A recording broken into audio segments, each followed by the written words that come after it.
రే EAMCET result వచ్చాయంట. Rank ఎంత? 9398411211 అన్నా. నీ అబ్బా ర్యాంక్ అడిగితే ఫోన్ నెంబర్ చెప్తున్నావు కదరా. మా అబ్బా నువ్వే కదవా. నాకైనా ర్యాంక్ ఫోన్ నెంబర్, ఆ పక్కింటి వాడికి అయితే ఆధార్ నెంబరు.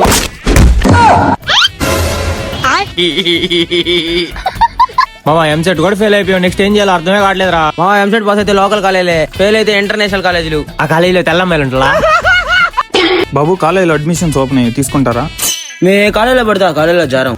సర్లే మన కాలేజీలో స్పెషలా? మన కాలేజీలోనా? మన కాలేజీలో 100% ప్లేస్మెంట్స్, బెస్ట్ టీచర్స్ ఉన్నారు. Morning 6 to 9, evening 7 to 9, 30 hours full education. ఏంద్రా మనకు అవసరం ఏమైనా చెప్తున్నాడు ఇట. మన ఎంసెట్ ఫెయిల్ అని తెలియదు మామకి. ఏంది కాలేజీలో ఒక్క అబ్బాయి కానీ జరగట్లేదు, అందరు అమ్మాయిలే చేరుతున్నారా? సార్ అడ్మిషన్ ఫీజు ఎంత సార్?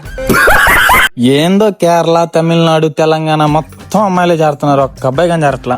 సార్ అడ్మిషన్ డాక్యుమెంట్లు కలర్ జిరాక్స్ వచ్చింది సార్. అలానే మంది కో ఎడ్యుకేషన్, అబ్బాయిలు అమ్మాయిలు ఒకటే బెంచ్ లో కూర్చోవచ్చు. Sir admission fee PhonePe cash sir?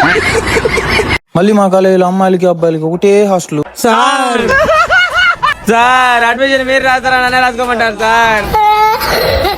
సరే బాబు, మీ నాన్నలతో మాట్లాడండి, అడ్మిషన్ చేశారు. ఆయనకి ఏం తెలుసు సార్, పెళ్లి అయిపోయినానికి మా బాధలా. మనకు చదువులు వద్దు, కేరళ కుట్టే.